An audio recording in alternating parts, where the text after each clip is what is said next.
Hey everyone, welcome to my channel. Today I'm going to be doing a Tangled Talk episode combining Zentangle pattern Panzee with my March bullet journal setup. I had good intentions for February in regards to completing more Zentangles on my weekly spreads, but life happened. I did manage to fill this page with some random doodles using my metallic jelly rolls, and I did a couple of mini studies of Melissa Sansom's pattern Panzee before tackling my pages for March. Before I start, let me just dig the cat hair out of my paint.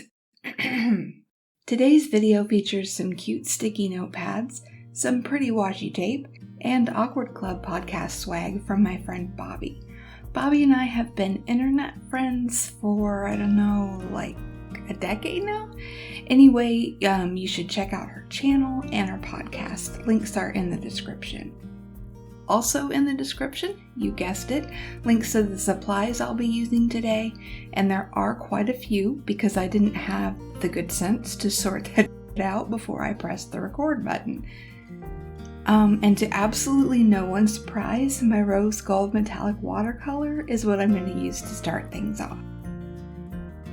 I did some light sketching with pencil first, but that was just to help me arrange the overall layout. You'll see as I get to the Zentangle part that sketching the pattern really wasn't necessary.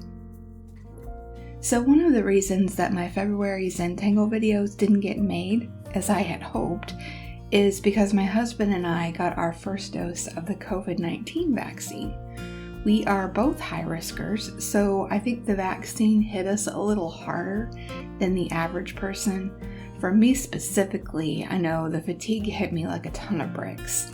I deal with fatigue on the daily anyway, just because of cancer, but this was giving me flashbacks to when I was on radiation, and I was too tired to even roll over in bed. That said, I am freaking thrilled to have my first dose. The worst of the side effects only lasted a couple of days, and knowing that I will have my second dose in a couple of weeks relieves some of my anxiety there. I have always been careful, but you can't always tell if the people around you have any common sense. You know what I mean? Anyway, so March 10th is when we're slated to get our second shots. I'm telling you now that you should anticipate my video posting to be a little haphazard this month again. In other news, there's a new chapter of my serial memoir up on my website for those of you who are my patrons. If you didn't get the email notification for chapter 22 titled Larry, Moe, and Curly from Patreon itself, the link above will take you to the table of contents. Back to the drawing though. Panzee is a really nice floral Zentangle pattern. And because you make it by drawing random freeform petal shapes over and over, it just kind of happens for me without having to try too hard. It does admittedly look a little flat when it's just the line work, but as with most Zentangles, the magic happens when you start shading, or in my case here, adding color.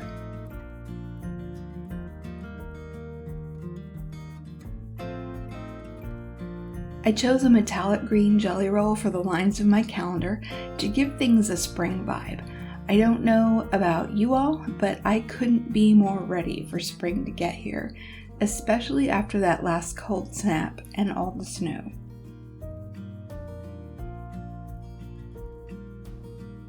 Now I'm switching to colored pencils, like I did for the circle of hearts in the other video. I've got a light, medium, and dark shade to help me get some shadow and dimension on the petals. I don't know much about color theory, but I do know what I like, and I think going with a red that has a little more orange for the darkest color gives these flowers a little more interest than just going with different shades of the same color. After I put down a base layer of the lightest pink, I just keep switching between the colors until I like what I see, putting the darkest color where I'd add graphite if I was doing this in just black and white. Anyway, this week my parents are coming to Urbana for a brief and responsibly masked and distanced birthday celebration.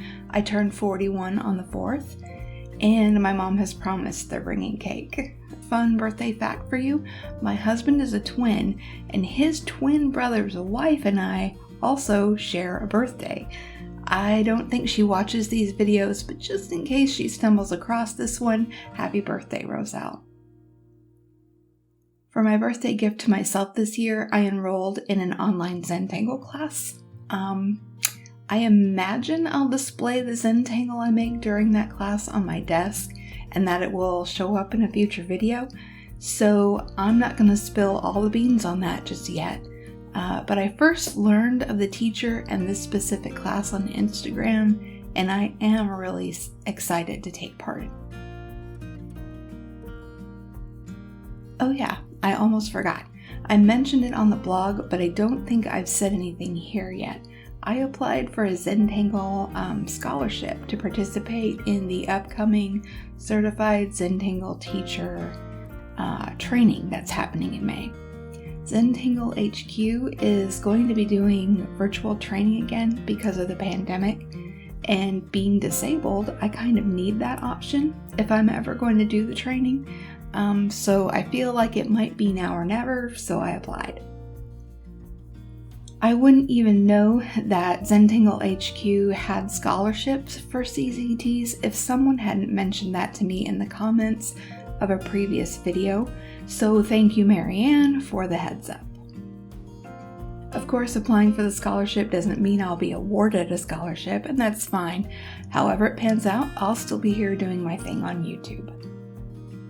I'm throwing in a couple of orbs here for the heck of it, leaving a little white dot for the sparkle effect, and then going over the ink with another metallic jelly roll pen at the end.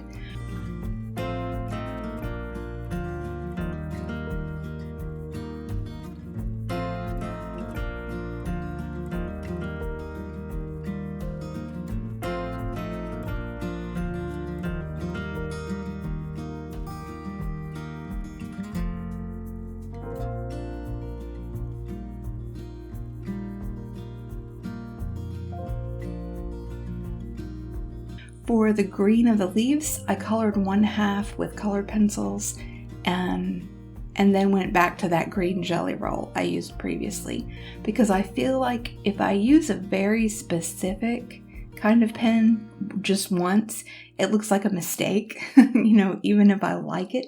But then when I use it again, it's just like I'm reminding myself that choice, that specific medium was absolutely intentional. And on that note, I'd better drop this rose gold somewhere else or I'll have broken my own rule. Okay, so we throw in some days of the week and do a little numbering, and voila, you've got yourself a little calendar. I use the YouTube, Instagram, and blog panel on the right side there to track how many posts and videos I publish during the month. As I've stated before, my bullet journal is more about remembering ideas with a crap short-term memory and celebrating what I actually accomplished than it is setting myself up to fail by overscheduling and junk. I'm not knocking those who can do more, but living the chronic life has been a masterclass in accepting the things I cannot change. And speaking of accepting things I cannot change, here's a brief intermission, maybe? I don't know what to call this segment of my videos, but feel free to throw suggestions at me in the comments after you take a second to laugh at the fact that she has a post-it note stuck to her forehead. Next up is my tracker page, which is pretty basic. I'm trying to drink more water, although it's hard because water makes me want to puke. I can't explain it, really, just chemo screwed up some things for me, and that's just how it is. Teeth, I'm trying to be very diligent about oral care because, fun fact, cancer treatment wrecks the inside of your mouth. I guess it's all that throwing up, I really don't know. I also have critically low vitamin D, so I'll be tracking my days soaking up the rays. And then there's the HSNT tracker. That's literally to remind me to stretch by doing head, shoulders, knees, and toes. And I guess I wasn't realizing that knees begins with the letter K there. I don't know. I've literally had brain cells irradiated, so I'm giving myself a pass on this one. The next page is for my mood tracker. Get ready because I'm about to draw one flower for each day of the month, and then I'll color those in according to the key at the bottom. Lots of other bullet journalers are more specific with their keys and, use 4 or 5 options to represent various emotions. In my case, I'm just tracking whether I feel happy, normal, or like total crap. A couple of the meds I take can have an impact on mental health, so I'm just looking for big picture patterns here, and I'm not trying to diagnose anything specific or tweak any dosages right now. So the cool thing about drawing this specific pattern for a page like this is that it's really easy to do. In fact, after I got a couple of rows down, I felt like I could just blaze right through the line art for these. Even the bad ones looked pretty decent in the end, especially when placed next to each other and repeating the pattern over and over. Doing it like that helped me develop a sort of muscle memory for the pattern. I think I'll be doing pages like this again in the future, if only for the drawing practice.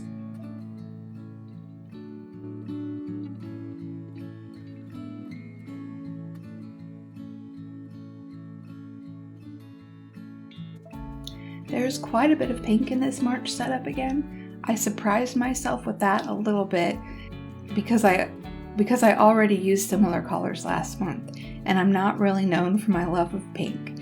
In fact, true story, when I was a teenager, I went with my parents to look at an open house once. And this house, oh my gosh, it was covered in pink. I mean, every room was pink. The living room, the kitchen, the bedrooms, and bathrooms. And as we were getting in the car to leave, I was like, this house is hideous. There's so much pink in there that I want to puke. But I guess it's one thing having a couple of pink bullet journal themes and another to cover every surface of your house with it.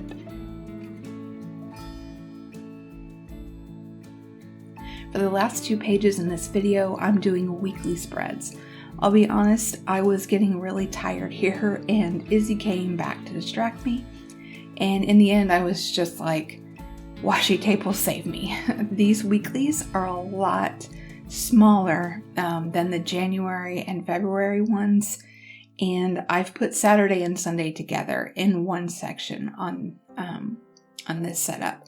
That's because I'm anticipating being busy and tired for the first half maybe of the month, possibly even out for the count with the vaccine effects. And whatever I decide to focus on, I'll be doing my best to keep the task list manageable.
And here's the flip through.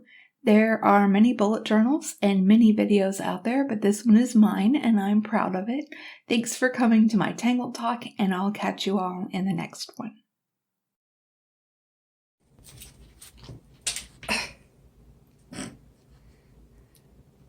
Do it again.